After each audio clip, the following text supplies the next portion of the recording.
Dans cette interview, je reçois Alexandre, directeur de business développement chez SHL. Il a accepté de nous expliquer comment il fait pour transformer en commande 50% de ses opportunités qualifiées. Il nous a déjà partagé ses méthodes pour prioriser ses deals et il va maintenant nous expliquer comment se démarquer lors de la phase de découverte du besoin. Et alors, pour éviter de se retrouver dans des situations où justement on rame, où le prospect répond plus, où on voit que l'engagement est faible, mais pourtant il y avait peut-être un projet, il y avait un budget, il y avait un décisionnaire, il y avait une date butoir, comment est-ce qu'on peut faire en amont, notamment lors du rendez-vous? Comment est-ce que tu fais, toi?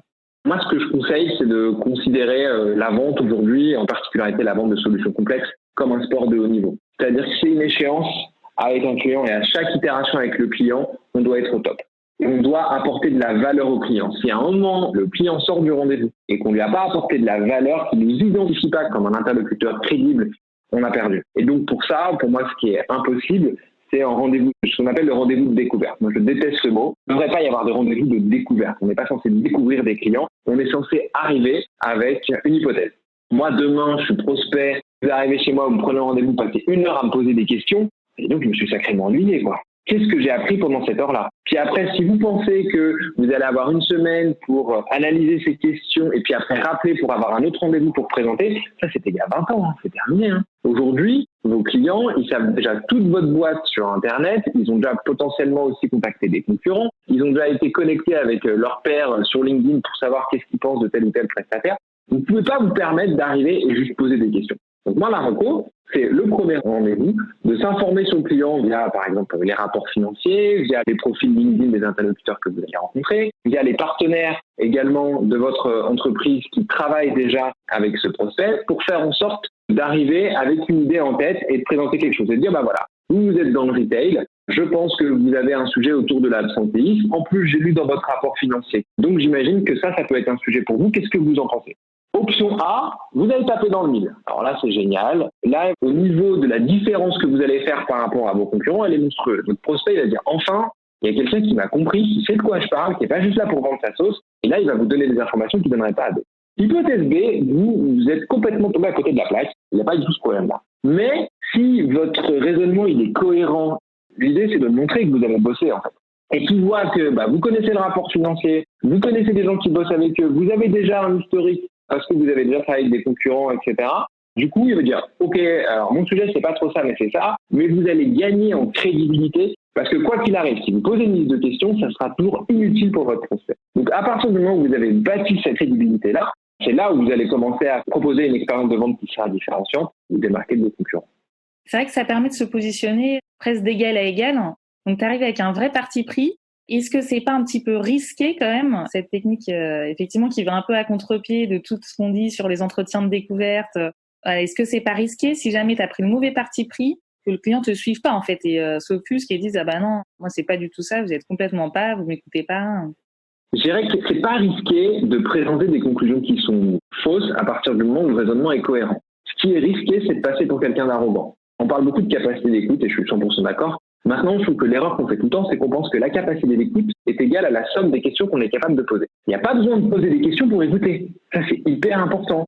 Je fais pas mal de formations commerciales et dans ces formations commerciales, beaucoup en anglais, je disais tout le temps, il faut demander à votre client what keeps you awake at night? Qu'est-ce qui vous maintient éveillé la nuit? Je trouve que c'est la question la plus débile du monde et je vous engage à le faire. Allez voir 10 prospects puis vous allez leur demander qu'est-ce qui vous tient éveillé la nuit. On va vous regarder avec des grands yeux ronds et je pense qu'il y en a peut-être un sur 3 qui tient éveillé la nuit. Mais il ne va pas vous dire que c'est la baisse des marges de son produit X, etc.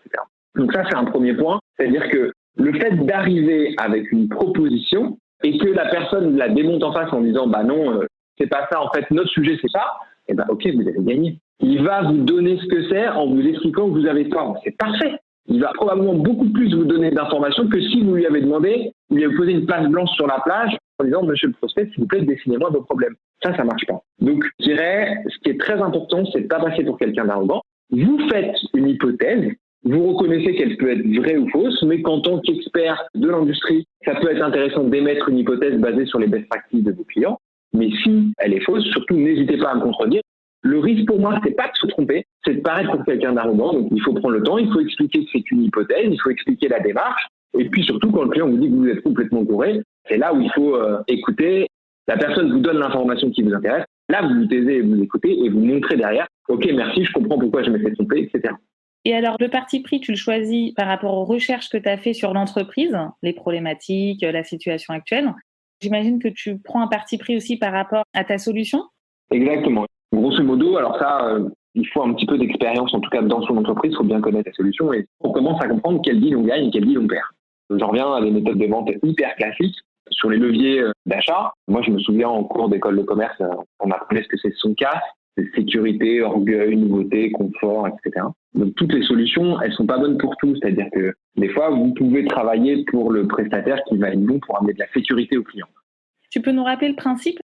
Je te pose la question à toi, Delphine, si tu as envie de t'acheter un truc, est-ce que tu vas plutôt regarder ce qui est le moins cher, ce qui est sûr de faire le job? Est-ce que tu veux absolument avoir le dernier truc parce qu'il est sorti et que personne ne l'a?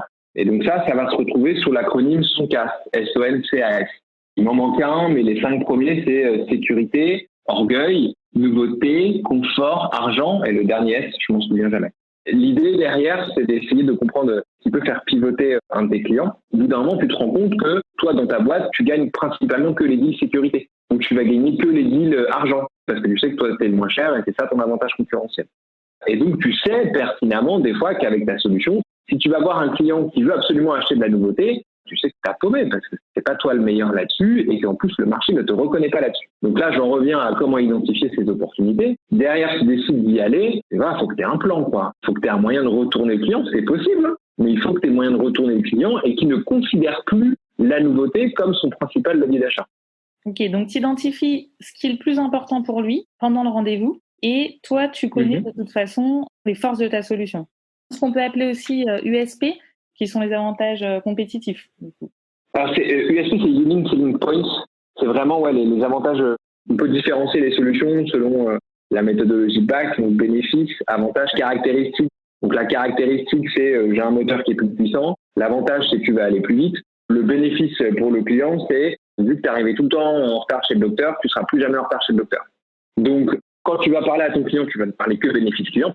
Et l'idée, moi, ce que j'essaie d'encourager, c'est d'avoir déjà une hypothèse sur les bénéfices qu'il recherche ton client avant d'y aller. Et une fois que tu as ça, si tu n'arrives pas à connecter le bénéfice, donc arriver à l'heure chez le docteur, quelles que soient les caractéristiques de ta solution, tu ne gagneras pas ton deal, c'est pas possible. Sauf à lui faire changer les bénéfices qu'il attend. Ok, écoute, merci beaucoup. C'est un super témoignage qui explique comment arriver avec un parti pris pour faire la différence en rendez-vous et éviter de ramer ensuite avec un problème d'engagement et un interlocuteur qui t'a pas vraiment identifié comme son égal, mais plutôt comme un simple prestataire qui va mettre en concurrence avec plein d'autres prestataires lisses, entre guillemets. Écoute, merci beaucoup Alexandre. De rien, puis ravi d'avoir participé. Merci, à bientôt Alexandre. Au revoir. À bientôt.